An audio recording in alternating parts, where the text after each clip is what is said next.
బిల్డప్‌లు తక్కువ, పనితీరు ఎక్కువ. మోడీ సర్కార్ చేస్తున్నటువంటి స్ట్రాటజిక్ పని అదే. పత్తి కొనుగోళ్ల కోసం రైతులు అల్లాడిపోతున్నారు. కొనేవాళ్ళు లేడు. సీసీఎస్ దగ్గర మోసం జరుగుతోంది. లేకపోతే గనక ఆళ్ళెవరో దళారీలు కొనుక్కుంటున్నారు. అక్కడ డ్రాగ్ చేసి దాని కారణంగా ఓ 1000, 2000కి తక్కువ కొంటున్నారు. అదే బ్రోకర్లు తర్వాత తీసుకొచ్చి ఈళ్ళకి అమ్ముతున్నారు సీసీఎస్ వ్యాపారులకి.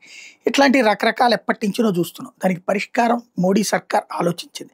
అందులో నుంచి భాగంగా వచ్చిందే స్పాట్ బుకింగ్‌కి సంబంధించి కపాస్ కిసాన్ యాప్. ఆ యాప్‌ని ప్లే స్టోర్‌లోంచి డౌన్‌లోడ్ చేసుకొని, మన దగ్గర ఎంత పంటుంది అన్నటువంటిది లెక్క చెప్తే, వాళ్ళు తర్వాత ఓటీపీ పంపిస్తారు. మనకి ఎక్కడ మార్కెట్ కావాలో అందులో చూజ్ చేసుకుంటే తీసుకెళ్ళిపోతే డైరెక్ట్‌గా ప్రభుత్వ పద్ధతి ధర రూ. 8,000 చిల్లర ఉంది.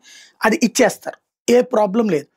స్లాట్ బుకింగ్ ఏ టైంకి రమ్మనమన్నారో ఆ టైంకి తీసుకెళ్ళి ఇవ్వటం. సింపుల్ లాజిక్ అనమాట. ఎక్కువ శ్రమ లేకుండా తక్కువ పనితో బ్రోకర్‌లని దూరం పెట్టి వ్యాపారులతో ఇబ్బంది లేకుండా వ్యూహాత్మకంగా వ్యవహరించింది.